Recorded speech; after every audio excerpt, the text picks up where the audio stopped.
Terry O'Reilly. Long before he had a radio show, Terry was an award-winning writer at Canada's top advertising agencies, creating campaigns for top brands such as Labatt, Bell, Nissan, and Pepsi USA, and created a campaign for a group of nuns, which we may or may not get into. In 1990, Terry co-founded Pirate Radio and Television with 8 recording studios in Toronto and New York City. In 2005, he became the host of the CBC One WBEZ Chicago radio show Under the Influence. With over 1 million listeners a week, his podcast has been downloaded over 40 million times. He has been given a Lifetime Achievement Award by the Advertising Design Club of Canada and has been granted honorary degrees from 3 Canadian universities. Terry has written 3 books. The latest is My Best Mistake, about people who made catastrophic career decisions, but it ended up being the best thing that ever happened to them. The book was launched in October. He has a wonderful wife and 3 lovely daughters who like some of his work. Welcome, Terry, to the Bibliophile. Well, it's great to be here, Nigel. Thank you. So what work do they like? Well, you know, when you are the family of an ad man, you get a lot of pitches across the dining room table. So I was always bringing home ideas or working on ideas at home, thinking, hey, what do you think about this? So I get a lot of opinions from the 4 women in my life. Right. You're lucky, you know. You are lucky to be surrounded by 4 women. I know I am. I am very lucky. Well, we're here to talk about how to market a book. I'm just going to set out a few of the major questions that would be asked before one heads out on that journey. First of all, who's going to want to read this book? Would you say that's the right question to ask to start with? I think so, because like a good advertisement, you need to know who you're talking to because you want to be relevant. So I think that's a good starting point. Not that I don't think I'd write a book saying I'm going to think of my audience first, then think of the book. I would think of the book idea and then think who would want to read this, and then that would inform the writing as I went.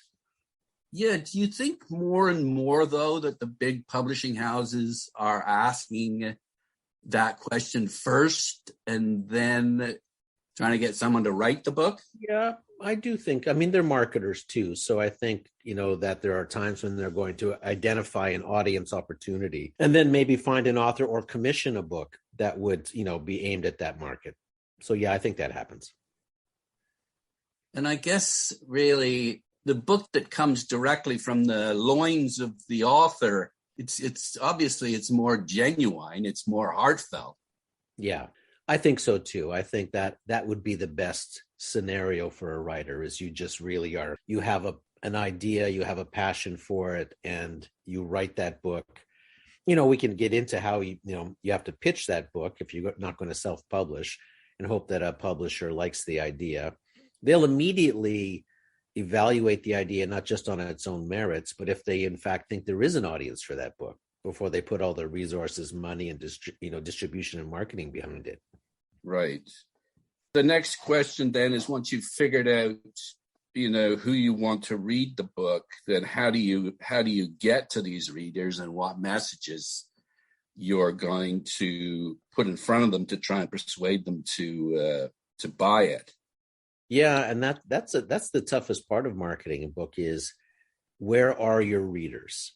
Where are they? And then how do you get to them? The days of finding one big mass audience in one place, they back in the 60s, Nigel, you remember, if you bought the Ed Sullivan Show and Bonanza, if you put a TV commercial on those 2 programs on Sunday night, you would reach 80% of the North American market.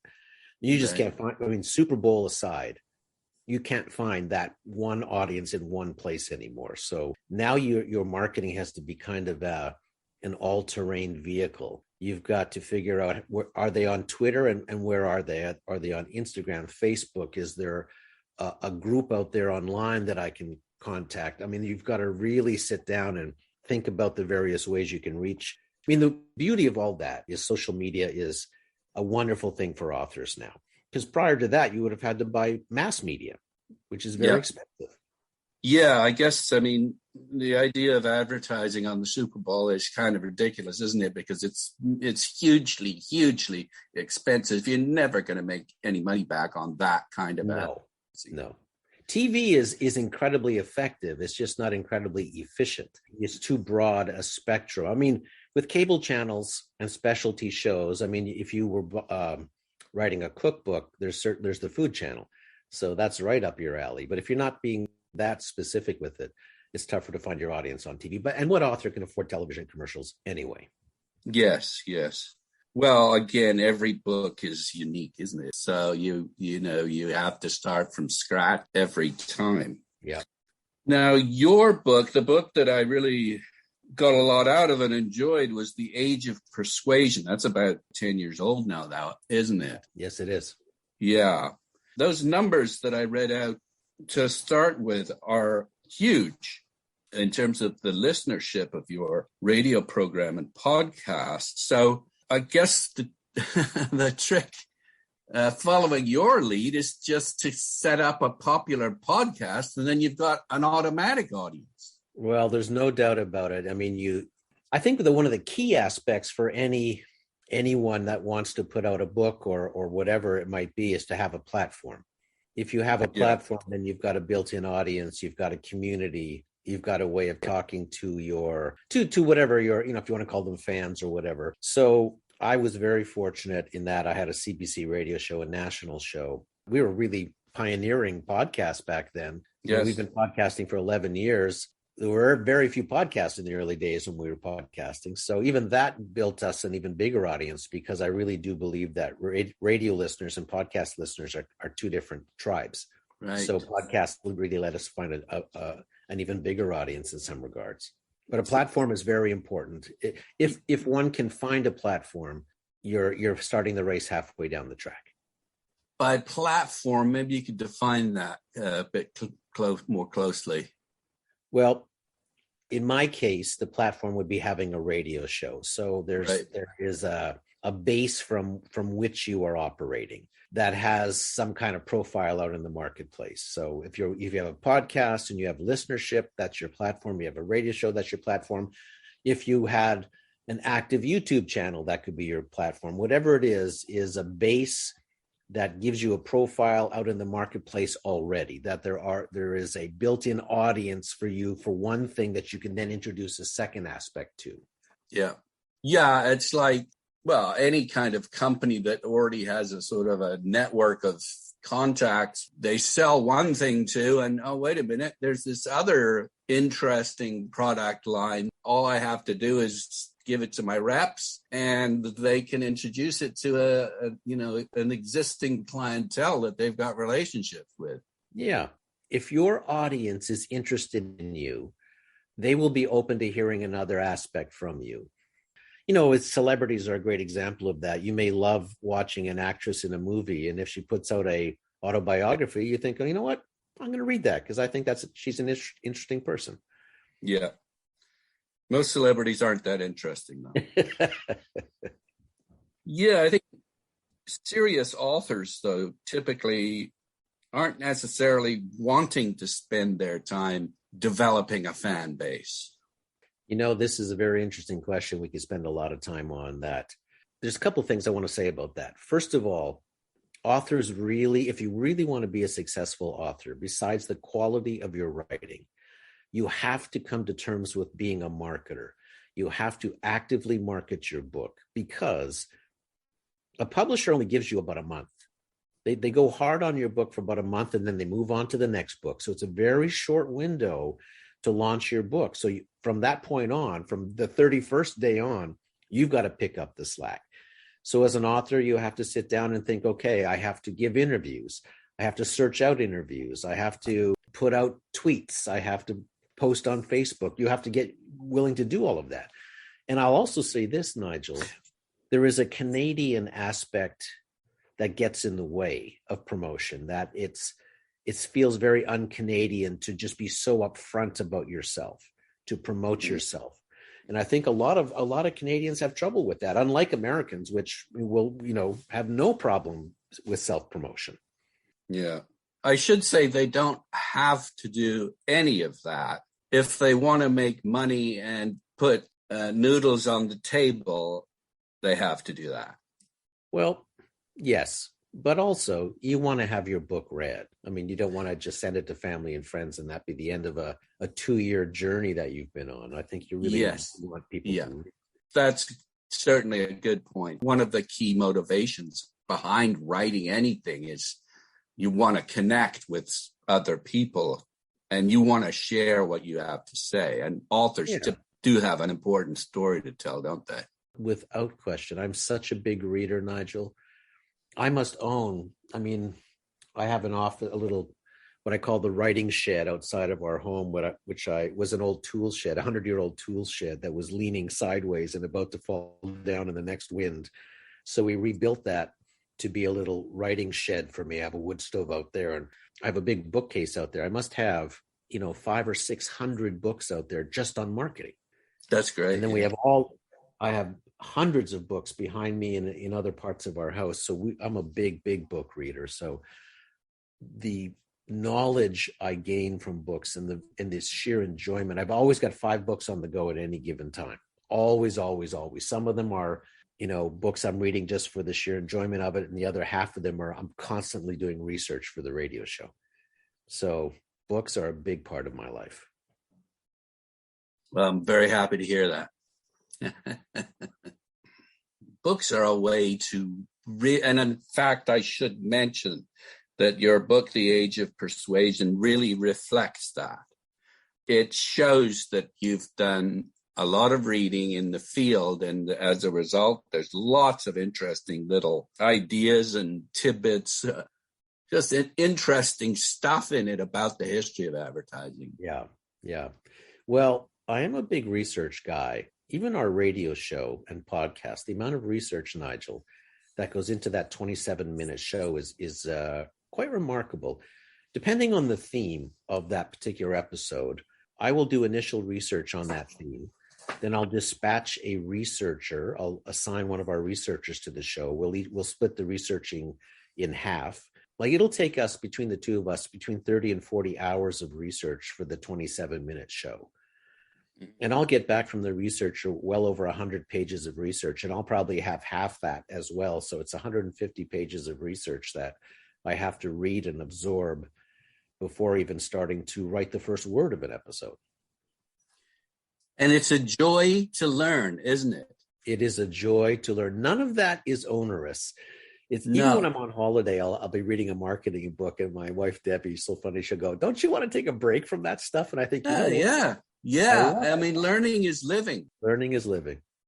Okay, I want to learn from you exactly what I have to do to get readers for my book. What do I have to do? Well, social media, let's start there. You want to make use of Twitter and Facebook and Instagram. And each of those social media channels requires a different kind of tone and to handle it differently. Twitter is very, it's 200 and whatever it is, 70 characters, and it's quick hits. You can add links, etc., but it's a quick thing. Instagram is more visually oriented. Facebook is more about creating a community. So you're not putting the same thing in each channel. You're creating something specifically for the strengths of that channel. So you've got social media there. Let's look at your book then, The Age of Persuasion. What did you do for each one of those platforms? I have to think back now, 10 years ago. There wasn't much social media back then, by the way. No. Maybe a better example is your current book. Yeah.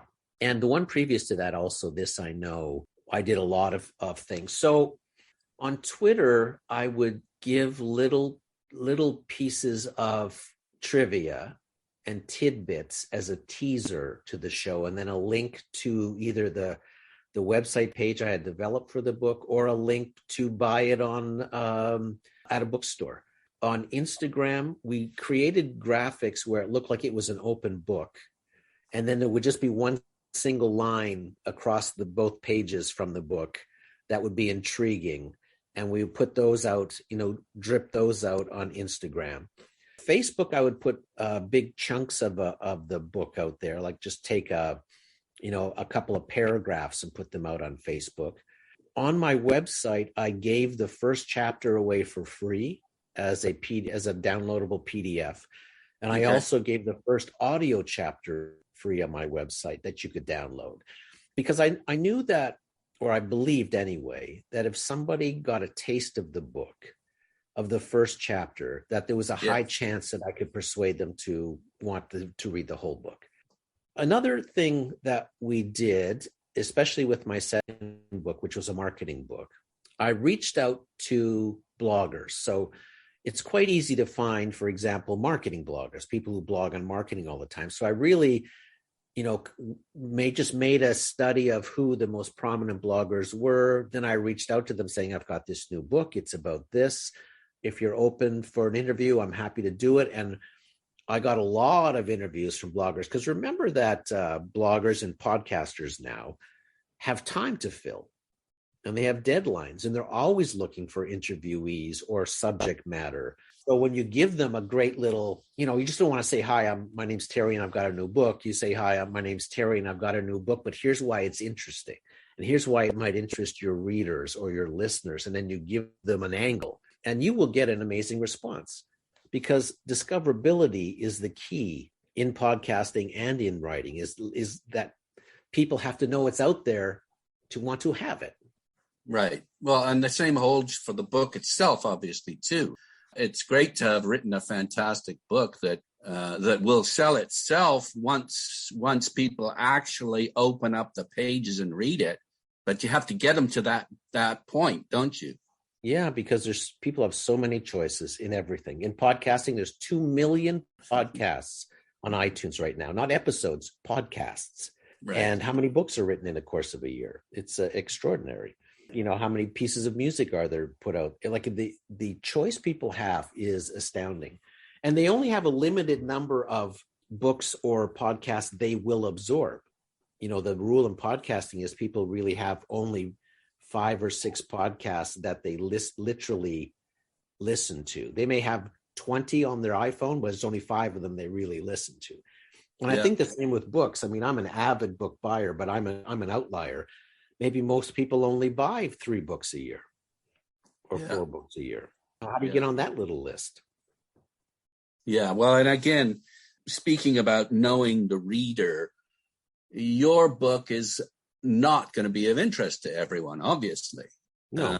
It's a question of fine-tuning where you send your message, which is what you've talked about. Now, there's a message to booksellers, because they in turn sell your book. And then there's a message for the book buyer, right? Did you look at that at all? Yeah, I did more of that with my second book than in my current book, in that, like, if I'm walking by a bookstore, I mean, the pandemic's changed everything, right, Nigel? But in pre-pandemic times, and I was doing a lot of traveling because I do a lot of speaking across the country.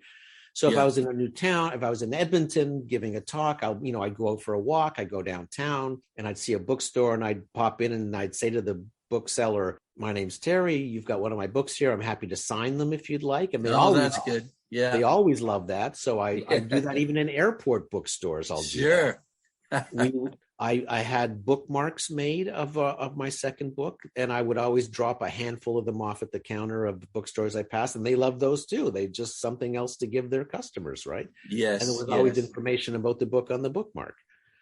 Yes. Well, in fact, what you're talking about, and you mentioned this with the podcasts as well, the podcasters and the bloggers, you are giving them something for them to give to their listeners and customers. Right. And here's a little secret that I learned. When you sign a book, it can't be returned. Yeah, that's right. So you want to get into as many bookstores as possible and sign those books. They can't return them to the publisher. Yeah, which is kind of a crazy part of the whole book publishing business, isn't it? There aren't too many businesses that will accept returns in the way that publishers do.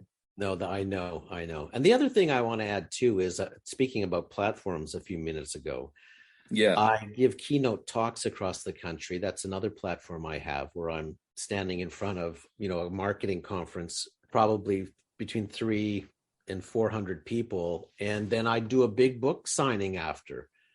I'll get a local bookseller. I'll contact them before I fly to Vancouver or Calgary, and I'll say, will you come out and sell books at my event? And they always happily do. And then I'll give a talk, and then I'll sell 60 books at the end of the talk. And the bookseller gets to sell 60 books. Now, word of mouth, of course, is the most effective way of selling a book. Any advice on how to rev up word of mouth? Well, social media, again, is a great place to do that. Whenever somebody comments on my book on Twitter or Instagram or wherever, Nigel, I'll always respond. Remember that social media is social. So it's about creating a relationship with your readers or your listeners. If you look at my various accounts, my Under the Influence accounts on Twitter and Instagram and Facebook, look at how much interaction goes on between me and my listeners. It is constant. It is every day. We're talking all the time. I'm not somebody who, just reads my posts. I respond to the posts. And by doing that, but when people get a response from an author or a radio host or whomever it might be, it's a remarkable thing. They feel a connection. And they will become your roving emissaries and evangelists for your work. So I make it a point to respond to everybody. I enjoy it. And in my radio show, Nigel, they give me incredible show ideas. Like they're always saying, hey, Terry, have you thought about doing a show on this? And I'll think, God, that's a great idea. Yeah. So they are a huge part of the creative aspect of our show. And when it comes time to sell a book, I can do that because the rest of the year we're having a great conversation. And then when it's time to sell a book, they're okay with it because we have a relationship. If I only showed up when it came time to sell a book, they would have no interest. Yeah, and you do emphasize relationships and the importance of them without exploiting that. I mean, relationships are based on trust, and the whole idea of co-opting that for commerce is a little bit distasteful. But on the other hand, we've got all sorts of different levels of relationships, don't we? Yeah, I think, again, tone is everything. I think if you're too overly aggressive, or if you're only hitting one bell all the time, which is buy my book, buy my book, buy my book, I think that's going to be a very short-term strategy. Again, if you have a relationship with people, they're going to be interested in what you have to say, and they'll be interested in a new book, and they want to hear about it. Well, the other thing, too, is if you take the time to respond to someone who's giving you some feedback, that's actually a big deal for them, or it would be for many of them. And they may talk about the very fact that you took the time to respond. I think that's true of anybody. I'll say even this was a big epiphany for us many, many years ago. Most of the email we get about the radio show in particular is positive. I'd say that 97% is just absolutely wonderful, encouraging stuff. The other 3% are people who hate me, hate my voice, that I'm in marketing, hate advertising. They'll send very vile messages to us. But we learned early on that sometimes people who send you the angriest emails are your biggest fans. And that was a big epiphany to me. And what's happened, which we discovered, was, I may have said something on an episode that they just violently disagreed with, and they become so disappointed in you, who they really like and have been a fan of yours for 10 years, that they'll write you this incredibly vile letter. And when that started to happen, my wife, Debbie, who's so smart, said, let's respond with kindness and see what happens. So we responded kindly to some real, and I'll give you an example. Someone who said, dear stupid, comma, you said that, and blah, blah, blah, blah, blah. And then I responded back saying, I don't usually respond to rude letters, but I want to rude emails, but I want to respond to yours. And here's why I said what I said. And I'd like to hear your thoughts And the next email rather, I got back from that person was, I am one of your biggest fans. I never thought you would answer that letter. Yeah. And then we really had a nice correspondence. And that became really an ongoing thing where if we responded with kindness, I would say 7 out of 10 times we would get a very different letter in return, a very different email in return. So it's always worth responding, even to people who seem to not like your work. Well, yes. In fact, if they are that emotionally engaged with your work, they're paying attention, aren't they? Yeah. And I think, you often hear this said that if you don't ruffle feathers, you're probably invisible. So there's going to be that too. Yeah. Well, I suppose this good and bad, right? Public. Yeah. P.T. Barnum. Is that true, do you think?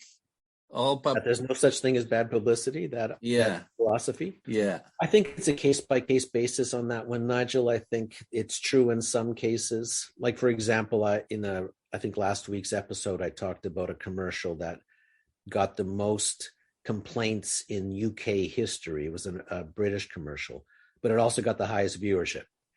So there you are, right? Yeah. What about, again, let's just looking at your books, what's worked best for you?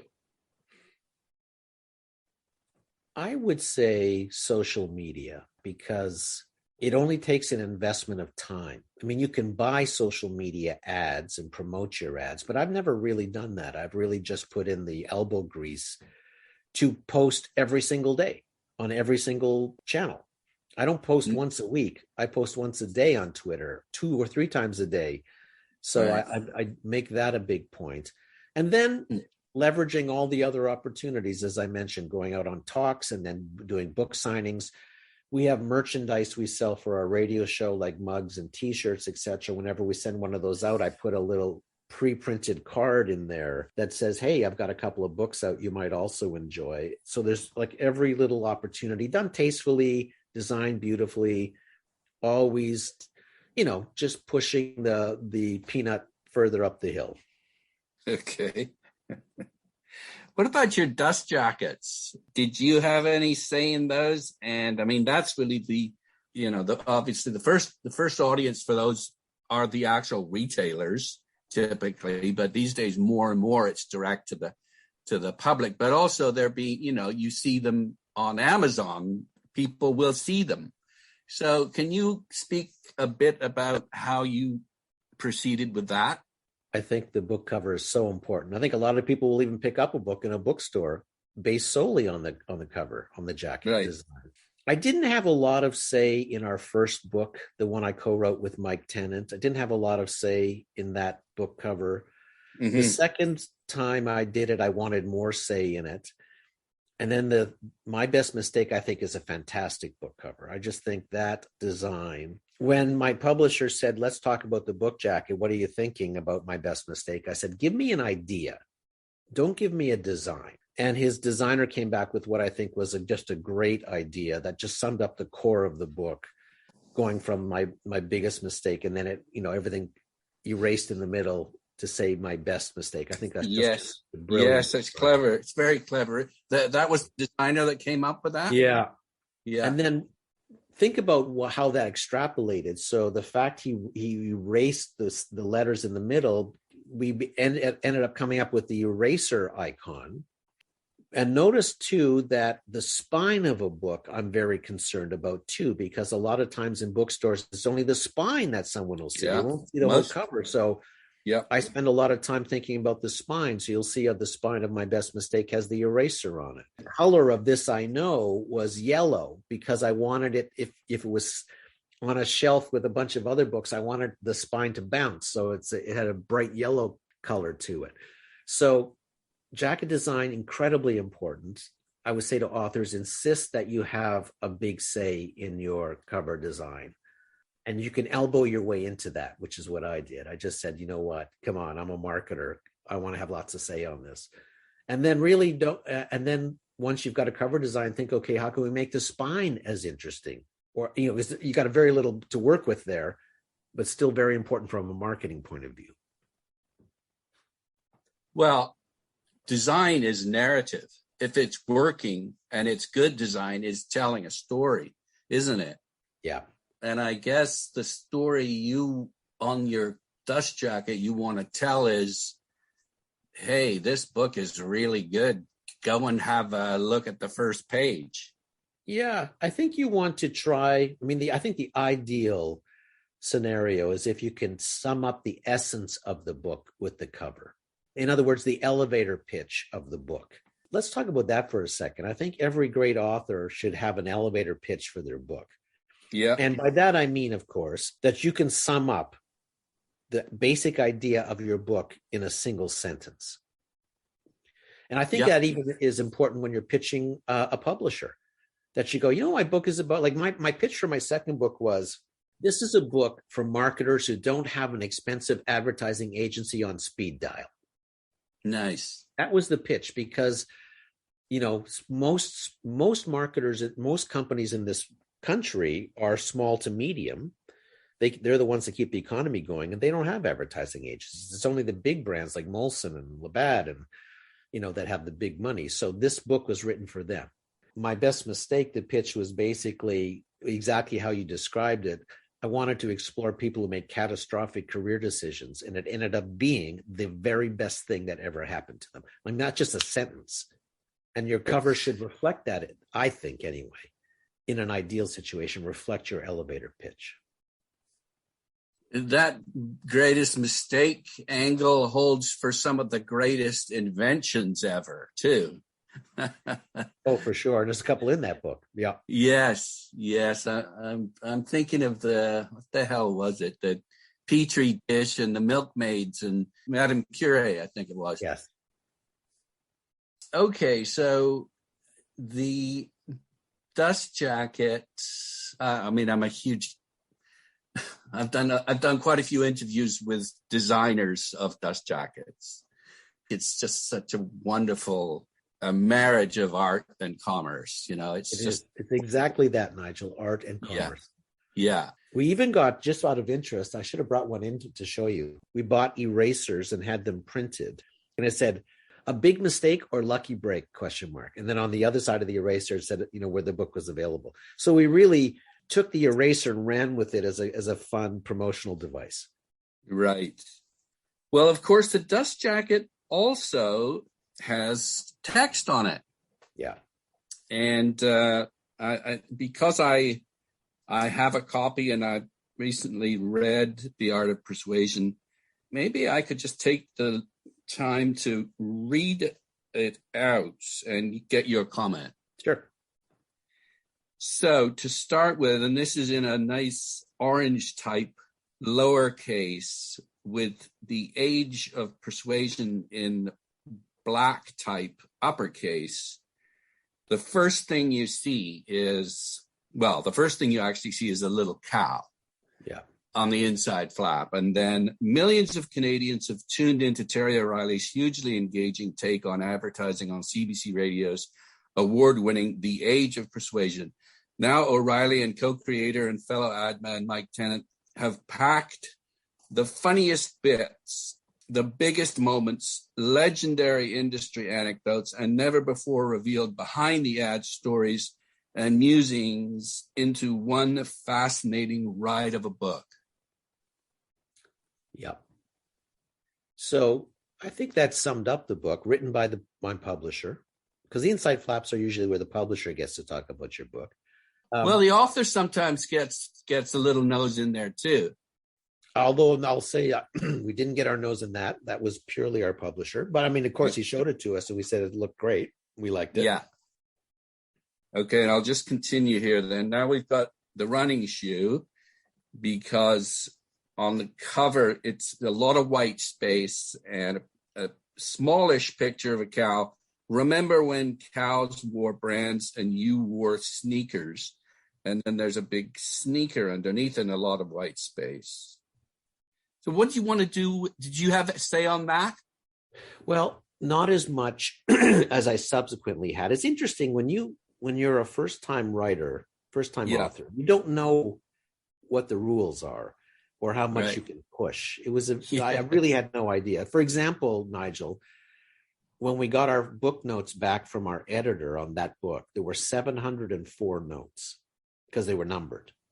And I thought to myself, good God, really? 704 notes that we have to take up with you? And I remember we sat down for our first meeting with our editor, and her first 3 notes were terrific. And then the 4th note, I just completely disagreed with. I said, I'm not changing one word of that sentence. And she said, okay, it's your book, moving on. And I thought, oh, okay, this is how this is going to go. So then I relaxed, right? And the same with how much can you push a publisher with your jacket, your cover design. I didn't know how much I could push on book 1. I felt privileged that I was even getting a book publisher and getting a book put out. I didn't know how much I should rock the boat. I learned that I really wanted to rock the boat on the 2nd and 3rd book. Like I learned my lessons in the first book, right? Yes. No, that's great. I think the thing about being a writer and working with an editor is damn right you push back. Don't screw with what I've taken years to develop. That's so true. I mean, that's the first initial feeling you have. But someone said to me, another author, when I said, God, I just got 704 notes from my editor, this other person who was also an author said, that's a great sign. That means your editor is really dialed into your book. And I thought, okay, that's another way to look at that. For sure. That's what went through my mind too, is you've got a really good editor there who really is paying very, very close. Right. Yeah. Okay, I'm just going to read the second part out here again, because I think it's such an important part of marketing the book. Here we go. Persuasion is a whisper in your ear so faint you barely know it's there. It's the celebrity spokesperson, the anti-ad that's itself an ad, the well-placed product placement, the art of being noticed with purpose, and the craft of guiding your hard-to-reach desires to a lucrative destination. But things don't always go this smoothly. O'Reilly and Tennant take us inside ad company decisions, some good, some not so good, through commercial studios and into some of the most creative minds in the business. They show us what works. Funny is a good place to start. And what doesn't. Sometimes funny, but not in a good way. And then effortlessly connect these findings to our daily lives. And there's more. The authors map the key aha moments in an industry that has evolved from straightforward print ads in the 19th century to the glossy undertakings of the ad men of Madison Avenue to our own quickly changing times when TVR, Facebook, and Twitter are leaving many advertisers out in the cold, pawing longingly at the window. The book you now hold is a feast of enlightening ideas and entertaining stories well told. There shouldn't be much persuasion involved in convincing you to buy The Age of Persuasion right now. And there's an asterisk that says hardcover available only for a limited time only. Which is so true, because your hardcover is only out for a little bit. It'll be your soft cover that'll be your long-term. Yeah, so that blurb, that jacket blurb, I think really summed up the book, because remember that the basic pitch for that book, which was in fact the same pitch for the radio show to CBC, was that we were going to take listeners and readers, we're going to give them a backstage pass to the closed world of big-time advertising. So that was how we pitched the show to CBC back in 2005. We said, we're not academics, we're not pundits, we're not journalists, we're working ad men in the trenches.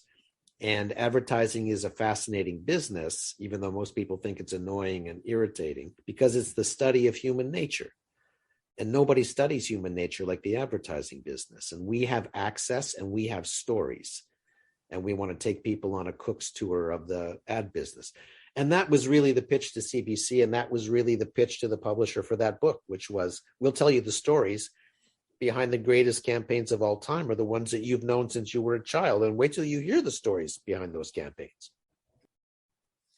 Well, what I like about it too, and you just alluded to it, is that advertising has bad PR. Advertising, no one likes it. It's the price you have to pay to watch the TV you want to watch. Yeah. And it's a pain in the ass, and don't like being manipulated, and There's all that sort of negative feeling that's brought up. But if you just stand back a minute, and you make this point, it's hugely important to our culture, our civilization. Too important, but the fact is, it's important. Yeah, it keeps the wheels of commerce going. It keeps people employed. I mean, there's so much bad advertising out there. That's why people hate it. But let me say this, there's a lot of bad books. There's a lot of bad movies. There's a lot of bad music. It's just that you see it so often, as opposed to how many books you read a year. You probably see 3,500 commercial messages a day times 365 days a year. And that's why you're particularly annoyed with advertising, although the good to bad ratio is probably the same as any other medium.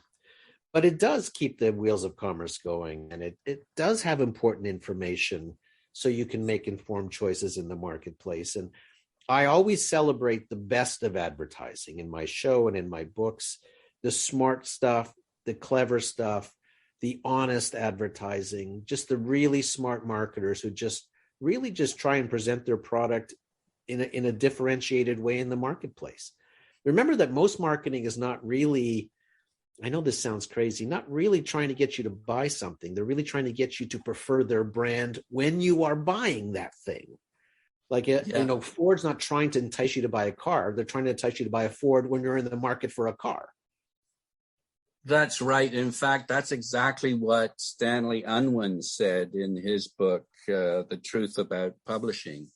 You know, if a book has started to do well, if it's started to sell, if the sales are pretty good, then advertising can really help. And now it's not quite a direct parallel. Yeah. But the point is that advertising works when there's already a decent amount of word of mouth out there. Yeah, I mean, it can also launch a product from ground zero, because everything has to have a launch period. But yeah, I mean, there has to be something going on there. I mean, nothing will kill a bad product quicker than good advertising. That's a great line. Yeah, it's a classic, isn't it? Yeah. Yeah, I mean, if the product is crappy, then good advertising is really going to put it around. Yeah. Just speaking, and we're just winding down here, just speaking about all the crappy ads that are out there and all the crappy books. One of the things that's most frustrating from a reader's perspective is all of the colossal bullshit that gets peddled about these books, about the fact that they're compelling and they're the greatest thing since Gone with the Wind or whatever it is, It's just so much hyperbole, and it's really annoying the way that expectations are raised. Yeah. And then you open the book and I just wonder if you could comment on that specifically about books. I think that's a very good point.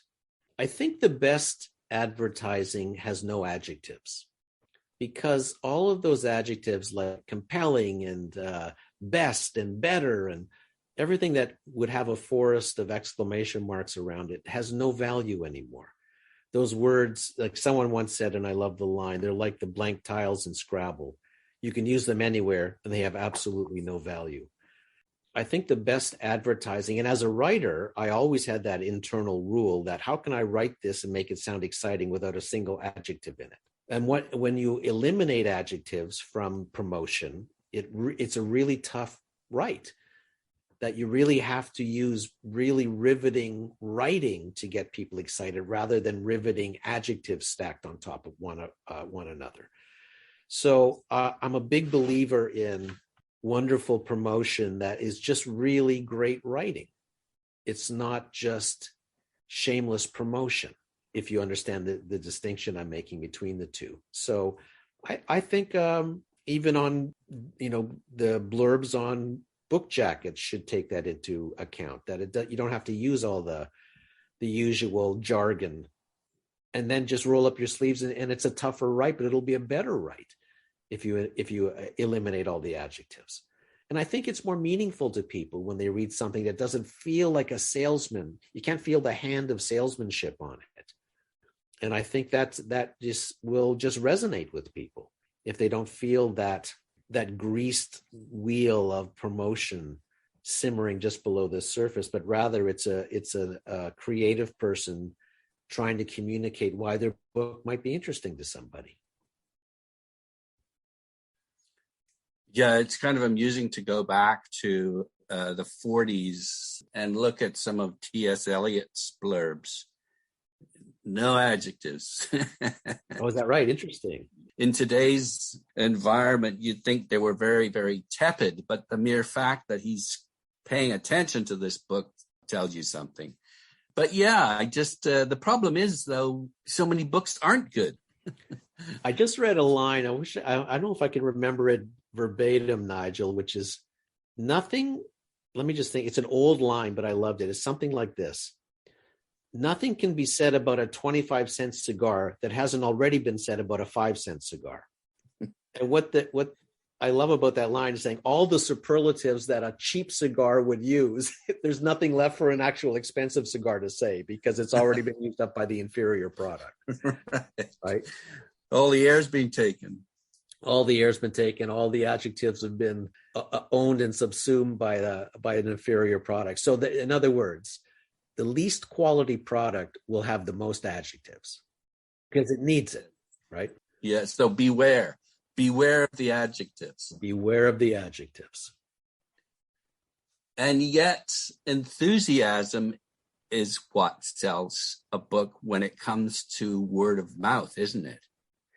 When someone's talking and they're using adjectives, I think that's absolutely fine because it'll be genuine. They're just really being honest about their take on the book.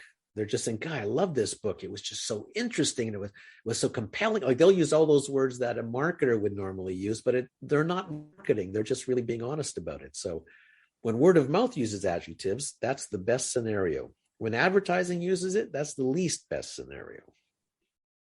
So the trick is to get people to talk enthusiastically about your book. So that's my final question. How do you do that? Well, I think it's the summation of a lot of what we've talked about. I mean, we have one thing we haven't talked about is when you elicit blurbs from people. So you'll notice in our first book, we had a lot of blurbs from famous advertising people who we sent early copies to because we wanted people to know that a first book from a first author was actually worth the read. So there's that too. So we got a lot of blurbs from people. I've written a lot of blurbs for fellow authors after I've read the book. I don't automatically, when someone calls me and says, will you give me a blurb? I said, send the book. You've got to read it. And I've provided mostly, there's been 2 or 3 books where I said, I can't do it. Either I don't believe in your premise, if it was anti-advertising and I just didn't believe the premise of it or couldn't get behind it, or I just didn't like the book. I just didn't want to waste my credibility on it. So blurbs are another piece of marketing, right? Blurbs to me are just a reflection of friendship. That's about it. But to the reader, they might be important. They might just, peruse and say, all these interesting authors or all these interesting people love this book, so maybe I'll give it a chance. No question of that. And as you say, credibility is the key. Like, I mean, if the New York Times book review has a blurb, I'm more inclined to go with it. Yes.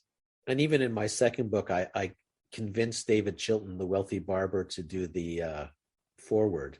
He didn't want to do it, by the way. He's against forewords, which is because I called him up. I said, David, because I know David, I said, would you consider writing the foreword to my book? Because I think he's a great marketer and a great mind. And he's got more enthusiasm than bottled up in one human being than I've ever seen. And he said, it was a huge pause on the other end of the line, which was a bad sign. And then he said, I don't believe in forewords.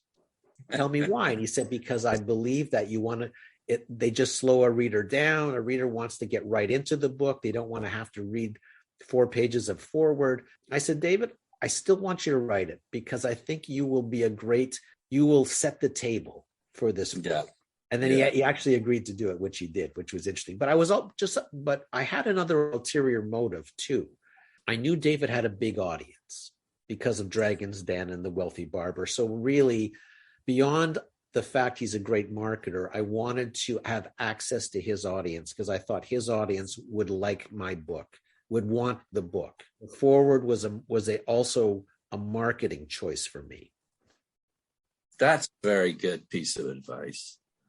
And yes, his his Wealthy Barber is probably the all-time best It is. book ever in Canada. It is I think it's the biggest selling self-published. Let's remember that part of it. He shared the royalties with no one. Self-published author in Canada, and a great guy, I may add. Do you live up in Huntsville or not? He lives in Sarnia. Oh, does he? Okay. I think it's Sarnia. Yeah. But I've known David. I did work with him years ago and got to know him, and I just think he's a terrific guy. Just so smart.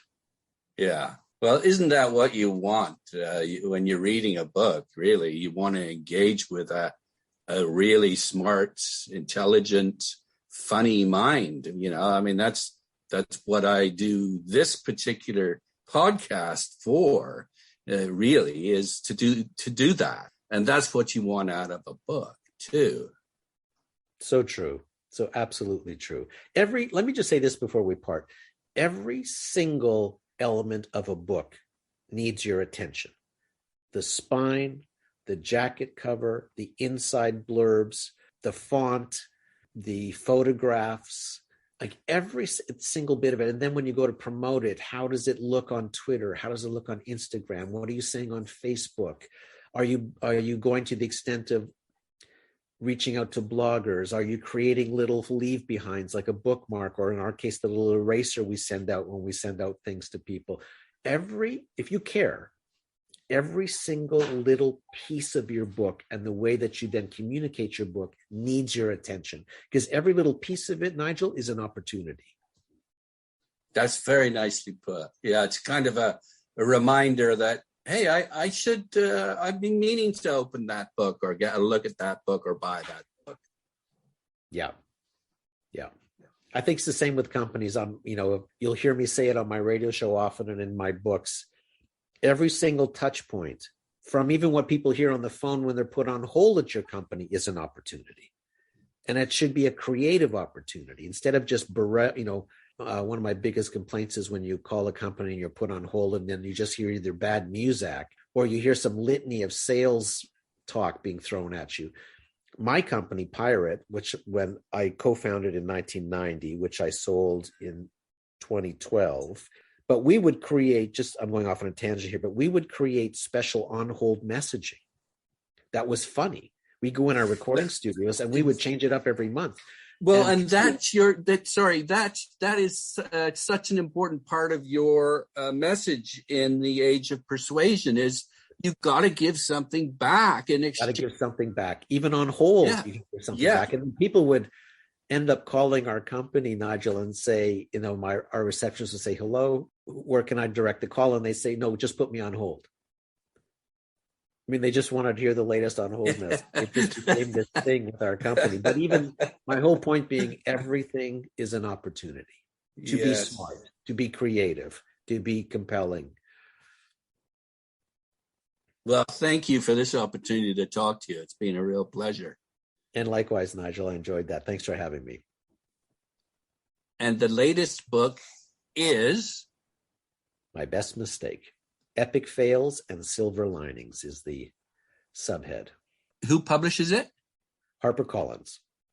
Very good. Well, just finally, did you say everything you wanted to say? Yeah, I think so. I think we covered quite a spectrum of marketing a book. I don't think there's anything that I have done to market a book that we haven't touched on. I think the biggest most interesting part is reaching out to the internet community to offer yourself up as an interview, because you'll be surprised at how many interviews you'll land.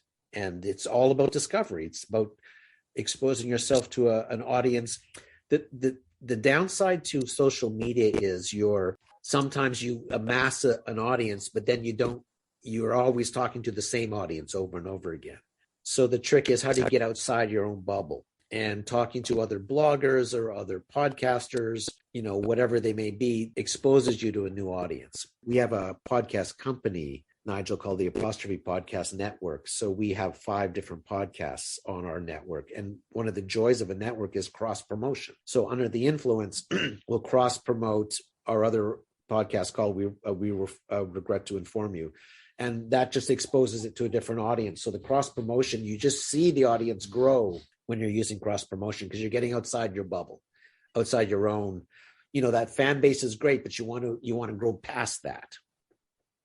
Yes, for sure. That's good advice. Good, Terry. Okay, Nigel. Enjoy the trees. I will. Have a great day. You too. Bye-bye. Bye-bye.